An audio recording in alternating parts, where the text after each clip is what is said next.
नेकी का बदला। ढोलू भोलू दो भाई थे।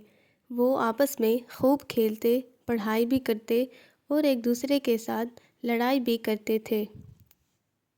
एक दिन दोनों अपने घर के पीछे खेल रहे थे। वहाँ एक कमरे में बिल्ली के दो छोटे छोटे बच्चे थे। बिल्ली की माँ कहीं गई हुई थी। वो बच्चे अकेले थे। भोलू भोलू ने बिल्ली के दो बच्चों की आवाज़ सुनी और अपने दादाजी को बुलाकर लेके आए। दादाजी उनके पास गए। जी ने देखा दोनों बिल्ली के बच्चे भूखे थे। दादाजी ने उन दोनों बिल्ली के बच्चों को खाना खिलाया और एक एक कटोरी दूध पिलाई। अब बिल्ली की भूख ख़त्म हो गई थी। वो दोनों आपस में खेलने लगे।